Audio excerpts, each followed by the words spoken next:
Hi, this is Shannon of Shannon Monique, Leather Handbags and Accessories. So I just wanted to go over a few things with you about edge guides.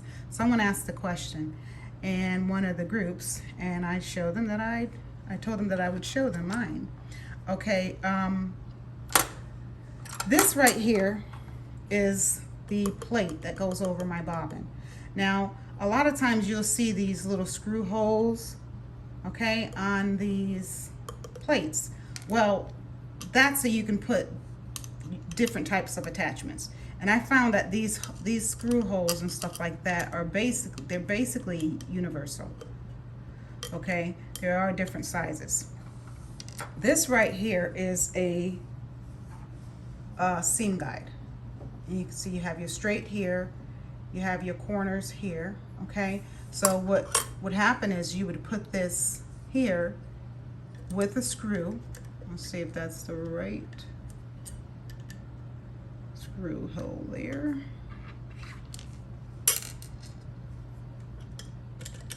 And like I said, there's different screws. Anyway, this one goes back here. So you can screw that up there, and then you can do one of these numbers, and as you're sewing, you know, figure out how far you want that to go away from your edge. Okay, so that one is a round one. It's for round edges. This one right here, I guess, is for round edges as well. But this one right here is pretty straightforward, and that's for straight edges. And like I said, you can buy these. These are pretty cheap. You can buy them anywhere. Okay. So look at there. You know, if you don't, your machine is older like mine's are, you can always put a drop-down edge guide on it, but then that'll call for drilling in the back of the machine, which I'll show you that I did with my other machine. But this is a pretty less expensive way to have a nice guide. These guides are old. These are old, but they still make these. Okay, and this is just another version of that guide. This is another guide here. Okay, so this guide right here, and this one has, look at that, marks on it, 1/8 inch marks on it. So that's help you measure where you want your guide to go. But this one right here, as you can see, this would go up against here as well, up against the plate. Put your screw in and move that back and forth like that. And you can see there's the foot. Okay, and these are pretty old as well, but a lot of them are pretty standard. Here's another one. Okay, this one right here, that would go in this way actually. Okay, here's a magnetic guide, and I bought this, I think, from Joann's or somewhere, and that can go up against there like there. So that's another least expensive way. This one right here, I love this one right here because it has this roller, just like a drop down would. And with this one right here, put it in the same way, and you tighten it in place. Okay, make sure I have the right screw. Like I said, I have a couple of different screw holes here, and this is the one that I choose to use with this one right here. And you can see that. So your material would lean up against that. Okay, and you would, of course, set your top stitch or your guide wherever you need to stitch it from. But this is the one I like to use for this machine here. So now let me move you over to my other machine, and I'll show you where these are pretty standard. Here's my new cylinder head. And so I got, like I said, I got this from my mentor, and I also got this guide from my mentor as well.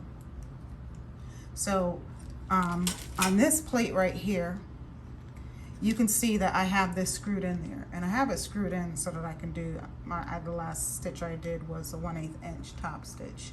But you can see the holes up under here, okay? Move that one there. And you can see this is screwed in. So this is pretty standard. You know, the pros use, this one is an oil, well, I see the red dot there, but the pros, they use these drop down guides as well. And this one, I happen to love this one for this cylinder head. Screw that in there, and look, and it has a little roller on it as well. Now it comes this way freely, so I can swing it back as I'm stitching here if I didn't need, you know, this in the seam guide. And then I can just push it forward this way, make sure I lock it really tightly, and you see it only swings one way, so it'll stay right there pretty standard while I'm sewing on that, okay? This right here is also another guide that it's a magnetic guide. Now you can use that up there as well because it's a magnet. And Harbor Freight has some very strong magnets, but this right here, you can use that as an edge guide. And it's a magnet, okay? I'm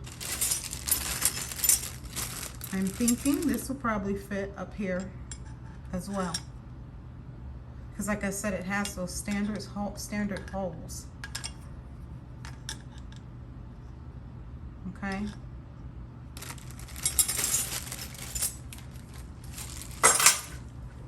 Now let me move you all over here to my fob. Turn on some light there. Okay, so this fob, I bought this drop down guide, okay, when I was in New York doing my internship, okay? And I also keep this over here as well, which I really don't use because I'll use this drop down guide, but I still keep them certain places, okay, and keep the screws with them. Once again, you can see the screw holes right there. You see? And these screw holes are pretty, like I said, they're pretty universal. So you can go and get a guide like this and not have to worry about having a drop down guide.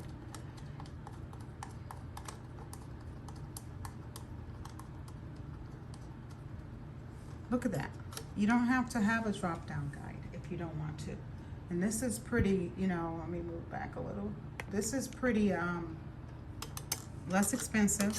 If you were going around a curve or had something you wanted to drop and sew from, let's say that angle there, and you needed to make sure this stays there, you can sew from there. There's your straight guide. Let me move back. I just need to make sure I'm in the camera for you guys. And then there's this curved one. But look how this moves around. You see that?